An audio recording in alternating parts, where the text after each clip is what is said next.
Hey, I'm Creech. This is Creech and Cars, and today I'm going to be going over the top 10 fastest sedans in the world right now in 2022. This is my first top 10 list, so let me know if you like these kinds of videos and I can make more of them. Also, for this list, what I mean by the word fastest is top speed, although I will also mention some 0 to 60 times and lap times. That's what determines the ranking on this list is top speed. Alright, let's get into it. Starting off the list with a top speed of 186 miles per hour is the Mercedes-AMG E63S. The E63 is equal parts luxury and sports car with a wonderfully crafted interior and good looks on the exterior. Underneath it has a 4.0 liter twin turbo, or as Mercedes calls it, the bi-turbo V8 that puts out 603 horsepower. It goes 0 to 60 in 2.8 seconds and makes it around the Nürburgring in just 7 minutes and 27 seconds. At number 9, we have another German sedan with the BMW M5 CS with a top speed of 190 miles per hour. The M5 CS has a 4.4 liter twin turbo V8, and while the base M5 puts out 600 horsepower, the competition sport trim bumps that up to 627, helping it get to 60 in 2.6 seconds, and it gets around the Nürburgring in 7 minutes and 29 seconds. At number 8, we have another BMW that also tops out at 190 miles per hour with the M8 Grand Coupe.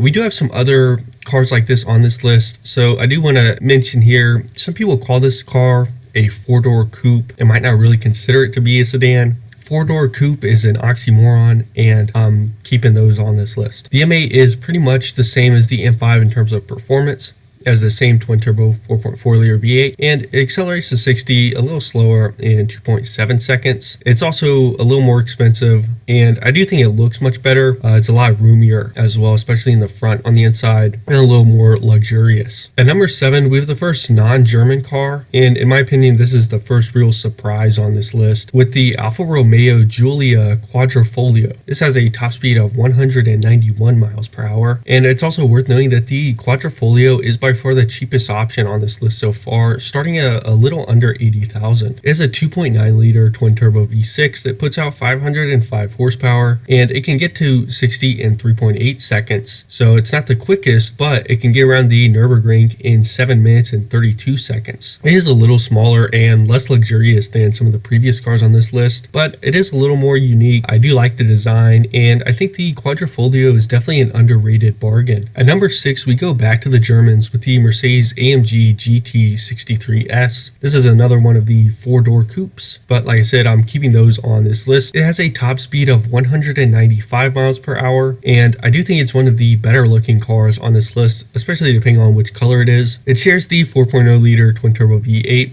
with the E-Class, but it gets a little more horsepower with 630, and it gets to 60 in 3.1 seconds. While it's not the quickest sedan in the world, it does have the fastest Nürburgring lap time of any sedan ever, taking just 7 minutes and 23 seconds to complete the track. Going to number 5, we have yet another German car with the Porsche Panamera Turbo S. It is a 4.0 liter twin turbo V8 that produces 620 horsepower, helping it go from 0 to 60 in 2.9 seconds, 0 to 100 in 7.2 seconds, and it tops out at 196 miles per hour. You can also make it around the Nürburgring in 7 minutes and 29 seconds. On to number 4, we have the first American car on this list with the Cadillac CT5V Blackwing. The Blackwing is the first car on this list to crack 200, as it tops out at just a fraction over that mark. And I was fairly surprised to see Cadillac this high on the list, and this is another one that's a decent bargain, starting at 84,000. It has the largest and most powerful engine so far with a 6.2 liter supercharged V8 putting out 668 horsepower, and it gets to 60 in 3.4 seconds. Although it hasn't been tested at the Nürburgring, it did complete the lightning lap just 0.2 of a second slower than the AMG GT, and that car is more than twice the price. Coming in at number 3 is the second entry from Stellantis with the Maserati Ghibli Trofeo. The Trofeo has a 203 mile per hour top speed, while the base Ghibli is a mockery of a Maserati and puts out just 345 horsepower from a V6. The Trofeo trim ups that to 580 horsepower out of a 3.8 liter twin turbo V8. Acceleration is not its specialty, as it takes 3.7 seconds to get to 60, and the high top speed is really the only reason you should get this car. At number 2, we go back to BMW BMW, although it's by way of Alpina with the Alpina B7, which tops out at 205 miles per hour. Yes, this is tuned by an outside company, but you can actually order the Alpinas directly through BMW, and it is somewhat of a trim level now, so I decided to just keep it on this list. It's similar to how AMG used to be a completely separate company, but now it's just considered to be sort of a brand within Mercedes. The 7 Series is obviously very luxurious on the inside already, although Alpina adds some more cosmetic touches on the inside and outside. I